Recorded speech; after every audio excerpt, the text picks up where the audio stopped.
ایک فضا غلط آپ نے خود ڈالا ہے. انہوں نے یہ نہیں کہا کہ انڈیا نے غلط کیا ہے, یہ نہیں کہہ سکتے, نہ کبھی انہوں نے کہا. انہوں نے کہا کہ انڈیا کو بھیجنا چاہیے. ہاں بھیجنا چاہیے. یہ غلط والا لفظ آپ واپس لے نہیں, مطلب انہوں نے آپ ان کی ناراضگی کیوں انڈیا سے کرانا چاہتے ہیں. بالکل ٹھیک ہو گیا جی, میں اپنے غلط والا ورڈ واپس لیتی ہوں. انہوں نے کہا کہ ضرور بھیجنا چاہیے. صاحب نے کہا کہ جی ان کو آنا چاہیے, اور یہ نہیں کہا اپنی گورنمنٹ کو کیسے حالات پیدا کرنے چاہیے کہ یہ نوبت ہی نہ آئے. لیکن خیر انڈیا کو حالات جیسے بھی ہوں, ہماری سیکیورٹی جتنی بھی آئیڈیل ہو, انڈیا نے ایسا کرنا ہی ہوتا ہے, اور وہ اس پہ پوائنٹ اسکورنگ ہمیشہ سے کرتا ہے. اور کسی حد تک میں سمجھتا ہوں کہ دشمن کا رائٹ ہوتا ہے, ہمیں بھی موقع ضائع نہیں کرنا چاہیے, ان کو بھی نہیں کرنا چاہیے. پر ایسے تو ایسے ہی ہے, ٹٹ فار ٹیٹ والی بات. لیکن جو تجویز آپ نے دی ہے وہ میاں صاحب اس پہ کرکٹ ڈپلومیسی کر سکتے ہیں. میاں صاحب آپ کو پتا ہے کرکٹ کھیلتے بھی رہے, اور خان کے ساتھ بھی ان کے کئی میچز ہوئے.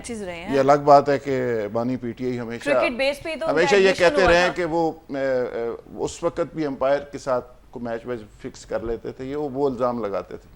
لیکن میاں صاحب حالانکہ کرکٹ بڑی فیئر کھیلتے تھے, اور سیاست میں بھی بڑا اچھے طریقے سے وہ ہمیشہ رول ادا کرتے ہیں.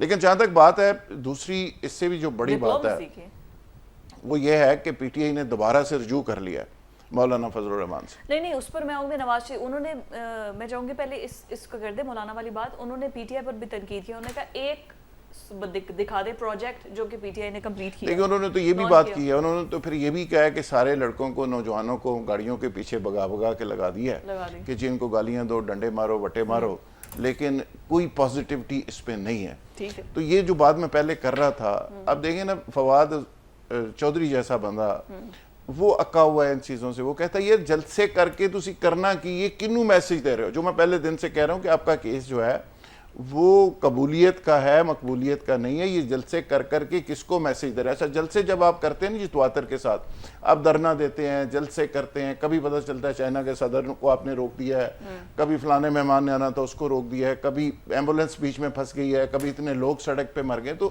الٹیمیٹلی عوامی رائے جو ہے وہ آپ کے خلاف ہوتی ہے, اور لوگ اس میں جتنے کنٹینر استعمال ہوتے ہیں, آپ کو پتہ ہے جتنے کنٹینر وہ بیچارے اس کے اندر پورے بھرے ہوتے ہیں. اچھا, جو کنٹینرز کھڑے ہوتے ہیں ان کا آپ ذکر نہیں کر رہے. میں انہی کی بات کر رہا ہوں نا. وہی کنٹینروں کو اٹھا کے جب پولیس وہاں لگا دیتی ہے, اور وہ بیچارے جن کمپنیز کے ہوتے ہیں وہ کروڑوں روپے ان کو بیچاروں کو پڑ جاتے ہیں. 4-6 دن رہنے والے لوگ وہاں, اچھا لوگ بیچارے وہاں پہ سارے کارڈن آف ہو جاتے ہیں, پھر گیس لوگوں کے گھروں تک جاتے. تو یہ ایک طرح سے لوگوں کا ایک جو تاثر ہوتا ہے وہ بھی خلاف جاتا ہے. تو بالکل فواد چودھری صاحب جیسے لوگ وہ یہ کہہ رہے ہیں کہ اس کو بس کر دیں خدا کے لیے.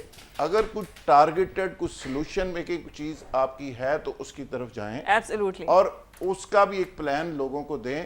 مثال کے طور پہ جب علی امین گنڈا پور صاحب ڈی چوک گئے تو پیچھے بہت سارے لوگ تھے, وہ یہ کہتے ہوئے پائے گئے, انہوں نے کہا جی اگے کی کرنا ہے سانو, اگے تے دسو پلان کی ہے, جانا کدھر ہے, کرنا کی ہے. پکچر کلیئر ہے نا, جیسے سموک کی وجہ سے ہماری فضا بلر ہے.